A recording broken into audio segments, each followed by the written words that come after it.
Well, it's finally here, Warhammer 40k 10th edition and the Leviathan box set. But let's not kid ourselves, unless we start painting this sucker soon, it's still going to sit half built and unpainted in our closet 3 years from now when 11th edition comes out. And I think the best way to approach a big project like this is one squad at a time. So today, I'm going to see how fast I can paint an entire squad of the new Terminators and not be embarrassed with how they turn out.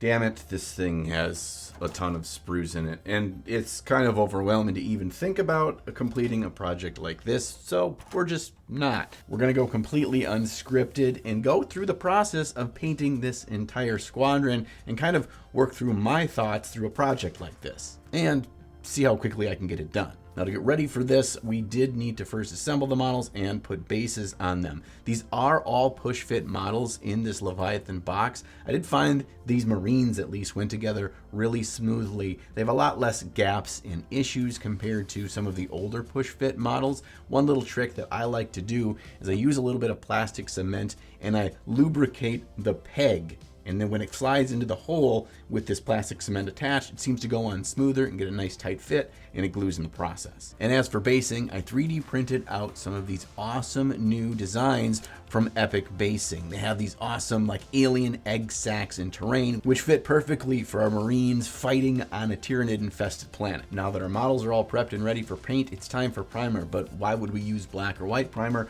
when we can get right down to the color we want these models to be in the primer stage?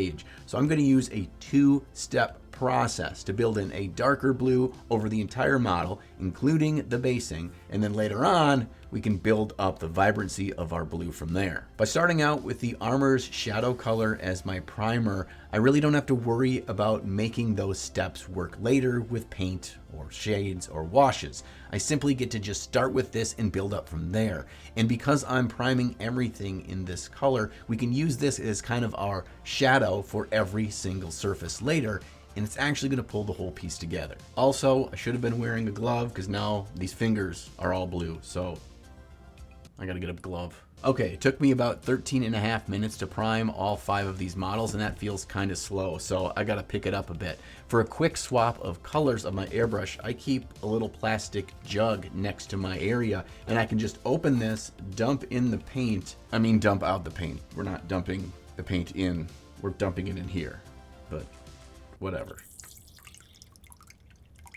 Quickly rinse it out, get a paper towel, clean out the inside of that cup really well. Look how dark that gets. And we're going to repeat that process a couple of times to make sure we get all of this primer out of the airbrush before we move on to our next color. Once you get your glove on, your airbrush mostly cleaned, you can move on to the second color. And this one, it's mostly going to be all over and basically from above, kind of like we're doing a zenithal, but we want this to be really vibrant. This is going to be our base tone after all. Now this may take a number of coats, so make sure you don't overspray and saturate the model too much in any one coat. Work your way around every model in the unit and then go back and start again so you can start building up a more opaque coat of this brighter base tone blue. Our goal here is to mostly keep those darkest shadows in that dark blue, and just about everything else we're going to build up to this nice bright blue for our ultramarine. All right, the second step took way less time than the first, which kind of makes sense. We're just kind of hitting those high spots without making sure we cover every single surface. I'm glad we made up some time here, and the more I look at these, I'm like, yeah, we could just go right to the brush now, but I feel like if I want to make these pop a little bit more, I can experiment with something else, which requires 2 additional steps. Yeah, I typically do 1 or 2 things in each of my video where people say, oh my gosh, you ruined the whole thing when you did that. Well, I'm guessing this is going to be that time. I'm going to thin down some pure white ink into the airbrush, and I'm going to try to shoot it at just select points on the armor. I'm going to try to create some brighter highlights with just pure white ink. I'm not going to try to hit any edges or anything like that. I'm just going to try to get those brightest points that you'd see on each shape of these armor pieces. Now, this is going to require a bit more precision and control than I probably have with an airbrush. I'm not just going to use white as our highlight color for this. I'm actually going to go through with a very thinned down Talisar blue contrast paint, again through the airbrush, and I'm going to hit all of those areas we did with white and really give a nice vibrant bright blue highlight for all of the armor. At least in my head, that's what's going to happen. I really hope it turns out okay, because if not, maybe GW will send me another box of Marines. Probably not, though. So with these 2 steps done, we're officially done with the airbrush, which means I can take off the sweaty glove and the compressor won't just turn on in the middle of recording, and I can't use any of the things I've said. Plus, I get to move on to the brush work, which is pretty exciting for me. It's the kind of stuff I look forward to in these kinds of big projects. But I will say, I think these extra 2 steps did do a bunch of help for us. What they're going to give us is a much more vibrant, interesting, at the tabletop look, as opposed to just the 2 prior steps. So I'm not quite sure which step to do next. I think I could do one of 2 things. I could either go straight to edge highlighting all the blue armor so we can get that done and move on to the rest of the model, or I think the better approach is to do some precise weathering now, and then I can do all the edge highlighting while I'm highlighting that weathering chipping then. Now, because we're trying to do this fast, there's no time for a bunch of multi-step weathering. We're just going to do one very effective but impactful approach to weathering. All right, I'm back. Just had a little bit of lunch. You didn't know that because of the movie magic of editing. I'm just here again. We're going to get into the edge highlighting of all this blue armor. Now, settle in for a little bit, or not. I mean, you don't have to take every single little edge and detail and edge highlight in this. It all kind of comes down to your taste and how many models you got to do, how much effort you want to put in. Now, there's a couple of really important things I have learned over the years when it comes to edge highlighting. What's the difference between it being frustrating and not looking that great and actually being pretty cool and not that difficult to pull off? The first one is how much you thin your paint. Now, you want your paint to be thin enough that it comes off the brush smoothly.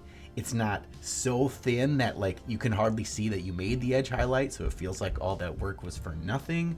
But if it's too thick, it's gonna kind of glob everywhere. The second thing you have to make sure you do is you wick off your brush on a paper towel before you touch the model. If your brush is loaded with moisture and paint and you try to run it smoothly across the edge of the model, it'll just overflow the edge. It'll goop everywhere. You won't have control. It won't look nice and crisp and clean. So make sure most of that paint and moisture is off of the brush before you ever touch the model. Also in this, I'm not just doing pure, clean, crisp lines over everything. I'm gonna have little dots and scratchy lines, maybe looks like little chips. Also, working around all that weathering that we did a little bit ago, I'm actually going to doing little bits of edge highlighting there to kind of show the glint of where that chipped, rusty armor underneath is showing through to add a little bit more depth and interest to our nice, cool Space Marine armor. Well, I greatly underestimated how long all of this edge highlighting would take. Now, I know it was going to take a long time, but I did not realize how many edges these guys have. Obviously, these are Space Marines, and Space Marines are mostly just edges in big, dumb shapes. But these guys seem to have even more. Like, they've put more edges on top of edges, which is fine once you get them all done. It actually makes them look pretty damn cool. But I'm losing my momentum, and I feel like I'm like just half-assing it more and more as I work my way through all 5 of them. Today's video is brought to us by Epic Basing, and you've seen me use their amazingly detailed and diverse terrain bits in a number of videos now, and I'm even using them today in my Terminator squad. Look, I even started organizing them in their own little containers in this hardware box. They're always coming out with awesome new sets, and in celebration of the 10th edition Leviathan box, they've got all sorts of awesome thematic terrain bits, like infested spires and rocks, infested mounds, infested eggs, barbed tentacles, alien creep, stalactites and stalagmites, and even some great urban rubble like street signs and bottles, both intact and broken, in case your human planet was recently overrun by the Hive. I truly love making thematic armies and super detailed basing with this stuff. And I feel like I really get my money's worth because when I buy the 3D printable sets, I can print them as many times as I want. And to help nudge you into giving them a go, the first 100 viewers to use the code NINJON/off15 will get 15% off their entire order, no matter which sets you buy. A big thank you to Epic Basing for sponsoring today's video. Make sure you check out the coupon link down in the video description below. Now let's get back to finishing up those Terminators. Okay, well, I'm up to 2 hours and 23 minutes total here, and I started at 45 minutes, which means that's like an hour and 40 minutes that it took me to edge highlight everything. From here, we do have one more kind of tricky section, but I'm gonna save that after I've recouped a little bit of energy. For now, I'm just gonna bring out a bunch of paints to do some base coats all over the less important but still need paint details all over the model, so we can just get this thing a little closer to being a completed unit. Now, there's nothing particularly interesting or tricky about these steps. We just want to make sure that each of the surfaces is fairly well coated with each of these colors. Now, if you get a little bit of that dark deep blue in the deepest shadow still showing, that's just fine. That's gonna feel like a universal shadow across the whole model, and I'm kind of digging that aesthetic lately, so I might do that just on purpose. But by and large, we're just trying to get this base coat over all of these sections, and then we can come back through with the wash as we need and just kind of bring down the grime a little bit, because we do have the weathering on the armor, so we need the rest of the model to feel similarly worn.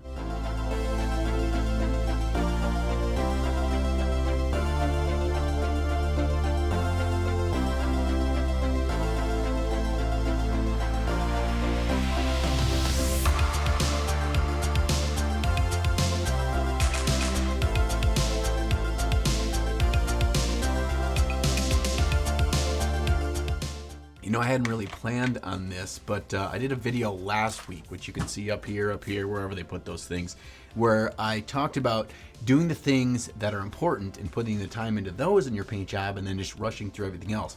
I wasn't really thinking about that process while I was painting these guys, but I just realized I'm kind of doing it subconsciously. We put a lot of effort into doing that armor well, and the rest of this stuff kind of doesn't matter. So you kind of play it by ear, how much effort you want to put in here.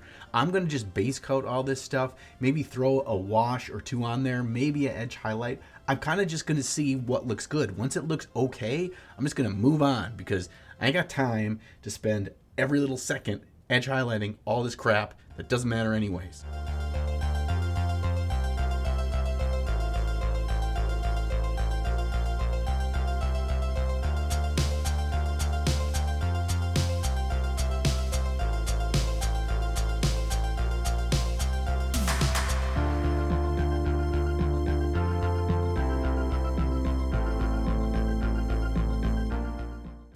All right, we're done with all the detail bullshit. I did about as much as I care to do and have it look good. You could do more steps if you wanted to, go back and reinforce some edge highlighting, or do less steps if you want it done quicker. But now we get to move on to one of the final parts of the model, and that is these helmets. They're a white color, and white is going to be particularly tricky to do, especially for trying to do it quick. Oh, and we also have the little shoulder pad things and knee pad things that are also white in the box art, so we're going to do those in the same way. Oh, and I'm going to use a small brush for this step just to be safe, because just about everything else is painted on this model except for the eyes, so I don't want to make mistakes and hit other areas, and make sure I just put the paint where I want it for this layering step. The key to layering up like we're doing with this white is that we keep the darkest shadow. Make sure we do not paint over that. That's why you want to be as precise as you can. If you can keep that in there, we never have to worry about doing a dark shadow anywhere on this. We just layer up with the gray, a gray plus white, and then the full white to get the full impactful opacity. This is my second section of the model that I'm trying a little bit harder on. Because it's the face and a couple of key details, your eye will be drawn to those, as well as the cool blue armor, to make the entire model look cool, and then ideally the whole unit looks cool.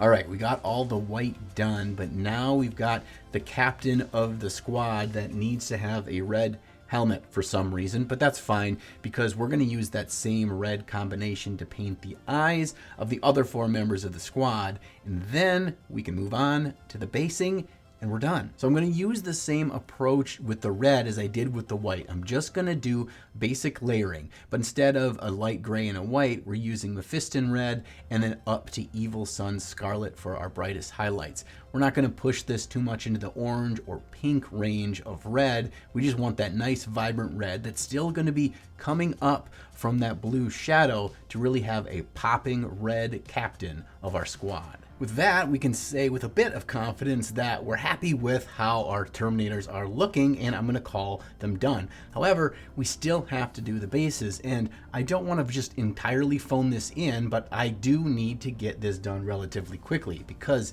after all, I have 17 minutes if I want to get this done in 5 hours or less. So how do I approach that? Well, we first got to get some color on quickly. I think we can turn to contrast paints for that. And then with some work with some dry brushing, a couple of selective areas we're going to use layering with, and then coming through with some extra special effects, I think we can really make these bases pop and match the cool look of our Space Marines.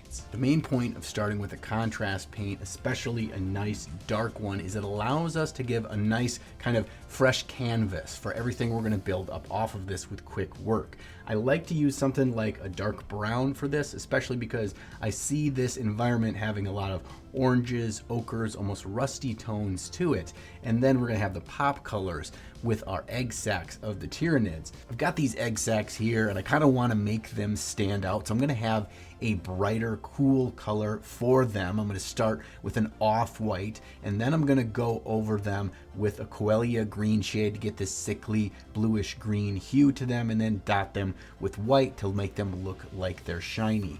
From here, I've got a lot of neutrals and then just this weird eggs on the base, and I want to have a little bit more interest. It's a little bit bland right now, so I'm going to finish it off with some pigment powders just to give a nice contrast in both a nice matte finish as well as a little pop of color to make it look like this cavernous alien planet does actually have a bit of dust that's kicking up by our Marines. A bonus for using pigment powders is you can mash it all over their feet to look like they've been actually walking through the environment, and it covers up any mistakes or just kind of quick paint jobs you've done around the feet that no one pays attention to anyway. So you can just cover that up with pigment powders and you're good to go. And with a quick coat of black around the base rim, our squad, the Ultramarine Terminators, Primaris-sized, are done. And it took me 5 hours and 16 minutes. That's about an hour a model, which I think for models of this size and this many freaking edges is not too bad. I kind of like that these are both poppy and vibrant, have the similar feel of a traditional heavy metal style, but they're a little dirty. They've got some extra character to them, and they were done relatively quickly. I think this is a pretty fun experiment. I think that setting yourself up to see how long it takes you to do something is actually pretty cool.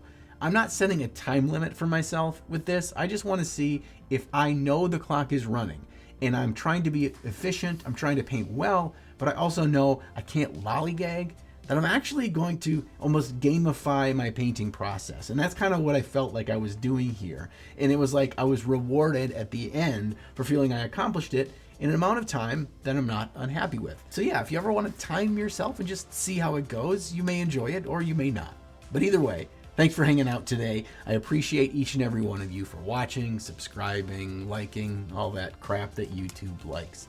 I very much appreciate each and every one of my patrons. It's because of you that I can make these videos, even weird ones like this where I just have all my cameras up for a single day and just go to it. It's really nice that you give me ideas, that we chat on Discord, and that you show the support that I need to keep doing this full time. I'm gonna see you back here again real soon, and sometime between now and then, make sure you find time in your day to slay the gray.